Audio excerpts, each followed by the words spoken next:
Communication to a relationship is like oxygen to life.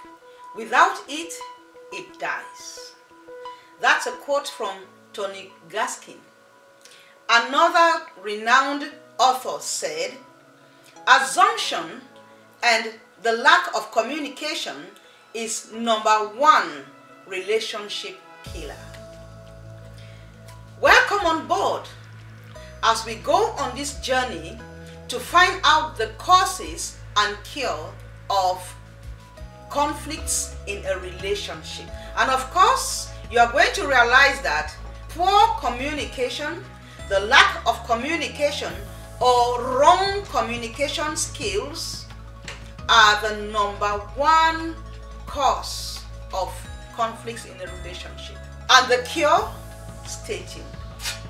My name is Dr. Beatrice Tembi, and we are going to have a marvelous time on board.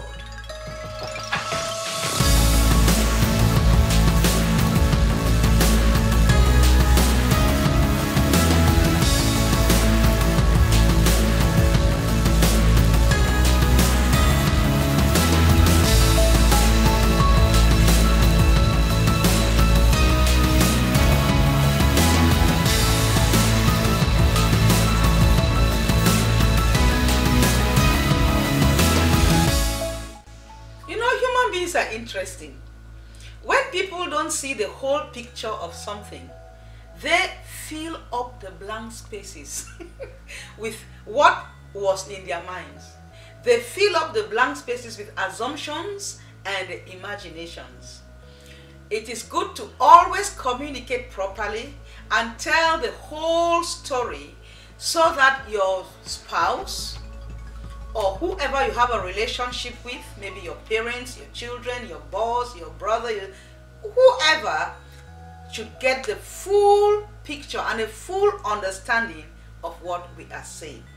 Now let's talk about marriage, husband and wives. You know, an interesting thing always happens in homes. I don't know whether it happens in your own home, but let me tell you what happened to me when I was a young wife. One day I was not happy with my husband and I decided not to talk with him. So I didn't speak much that day.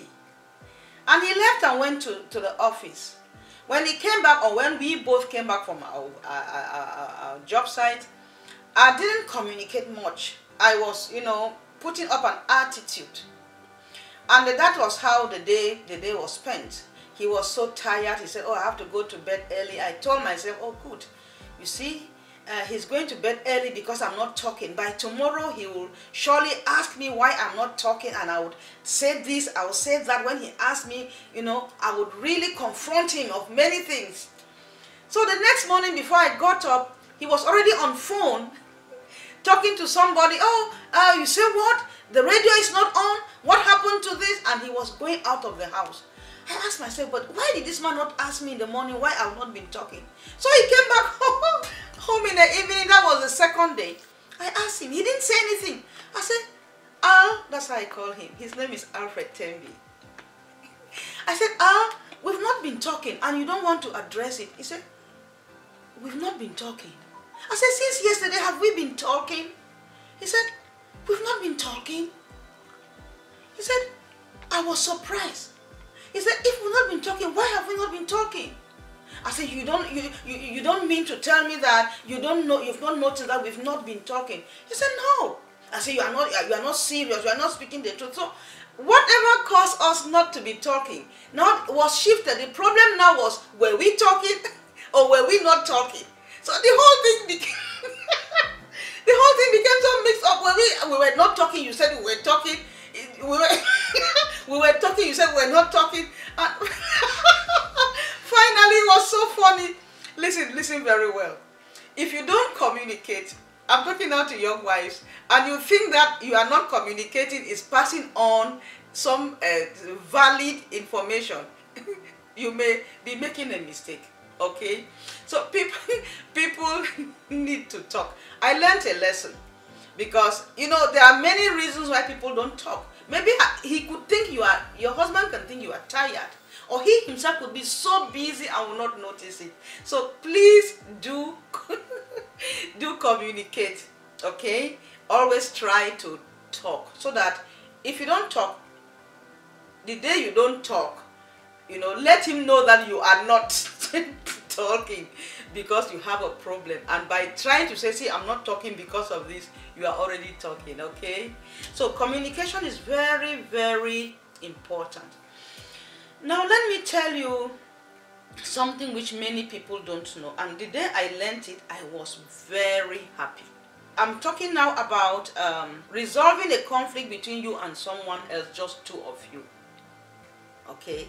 Because I would advise people to, first of all, resolve their conflicts, just two of them, before getting a third party, unless you are afraid that in trying to resolve that conflict, more conflicts may arise.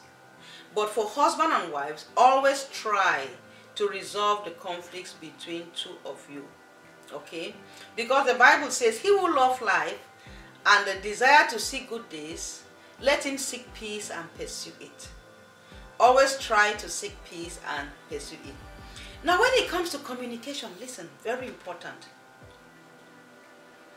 There are at least 3 levels of information that you provide or you receive for communication to be complete. Listen, at least 3 levels of information that goes on during a communication session. Those who are really experts in communication will tell you that there are 5, but since I'm not an expert, let me talk to you about these 3, okay? The first 3. The first, when you are communicating with somebody, the first information that the person receives or you receive is the information you get from your 5 senses, okay? What you see, what you hear, what you smell, and what you feel and what you taste. That's the very first information anybody receives. Nobody needs to say something for somebody to receive that information.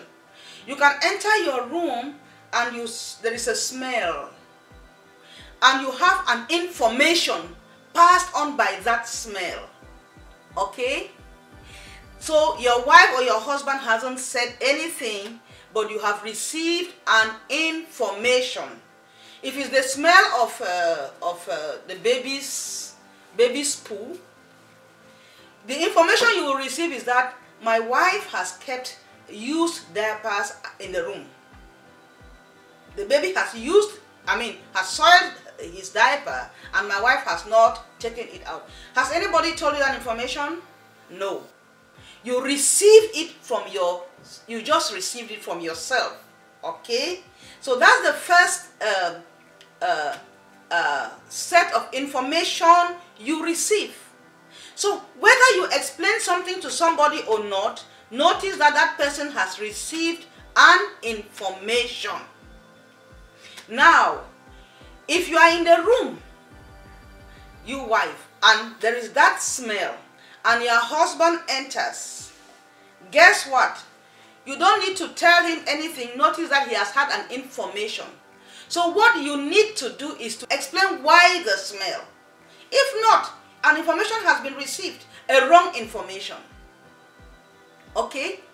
So whenever you notice that somebody is receiving an information from any of his 5 senses which is not the proper information, just go ahead and give the person the proper information. All you should have done was something like, when I came in I realized that, or the baby soiled the diaper, I put it here, but I was busy with something in the kitchen, I forgot. Let me take it out. Listen, communication will solve a lot of problems. A lot. But now the wrong communication or lack of communication will cause a lot of problems. Now you coming in, who got the smell, the information that nobody has told you, your senses told you. What you need to do to avoid conflict is to find out amicably. Is there a used diaper around? I am, smelling it. Don't keep it in your heart and say, this woman is very dirty. In your mind. Listen, I'm telling you. When you don't ask, that, is there a used diaper around? Then maybe she too came from work and got the smell and is looking for the diaper or something. Okay? So, but if you don't communicate, you don't ask, you don't say, oh, I smell something. Could there be, you know, what you are doing is, you are just, you are allowing the information which you receive, which you have not verified, you are allowing it to affect your feeling or your mind concerning your spouse. So first thing, there is an information that you receive from your 5 senses. Second level of information, just listen to me, is how you interpret the first level of information. That's the second level of information. Now what do I mean? You came in, there is a smell. Second level is the diaper, a used diaper is in the room. She did not trash it. That's the second level of information. And it comes immediately. Immediately the first one is received, the second one comes up. Now the third level of information is how you feel. This woman is a dirty woman. So within a split second, 3 levels of information has been passed. By nobody, by yourself. Now if she has understood that there is a smell, maybe she saw your face and there is all she needs to do is talk and explain. Okay? And vice versa. Vice versa. All she needs to do is talk and explain. So another example. A man enters his house from work and sees his wife frowning. So his eyes have seen something. Good. First level of information, she is frowning. Or a woman enters and sees the husband frowning. He is frowning. Now, second level of information, which we donate, or she donates to herself because nobody told her, is how he interprets the frown. He says, he is angry at me. The man hasn't said anything, but she says in her mind, he is angry at me. Third level of information, you know, this one involves how we interpret the second level. You get it? How do you interpret the second level? She may say something like, in her mind, he is angry at me because his dinner is not ready. And she starts saying something like, I am now some sort of machine, or some sort of cook, or chef, or slave in this house. She says something like, does he not see that I have the baby? All of that she's saying, nobody has told her that that's what the man is thinking. So the first, second, and third level of information, we donate to ourselves. Or rather, the first one, our 5 senses tell us. The second and third, we donate to ourselves. Now, at this stage, listen, everything is set for a conflict. Everything is set for a conflict. All what you are saying, the man does not know that I'm not feeling well, or what does he think? No, that is already a conflict coming. You are brewing up a conflict. Now at this stage, listen, at this stage, there should be a clarification or an explanation of the information received, the first level of information. Okay? You have to say, honey, I know I'm frowning because of this. Don't think that is something that has to do with you. Maybe your job site, maybe you have a headache, maybe you have been so stressed, or whatever. Okay? It's very, very important. Every non-verbalized communication can lead to a conflict. Okay? Now listen very well. Whenever you are demonstrating an unusual conduct, now this is the key.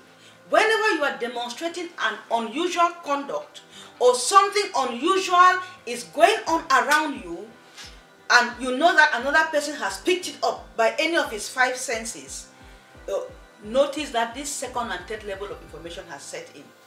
Keep in mind that You know, such moments are very dangerous to any relationship.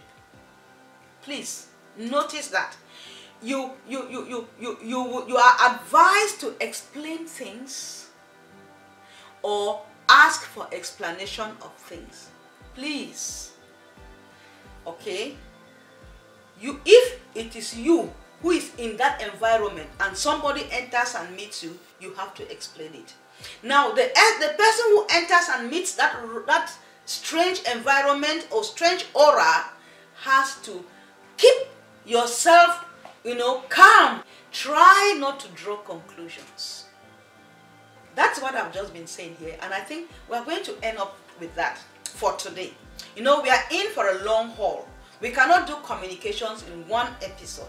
And since it's a very, very important thing, we're going to just do bits and pieces for, over a long time. So what did we learn today?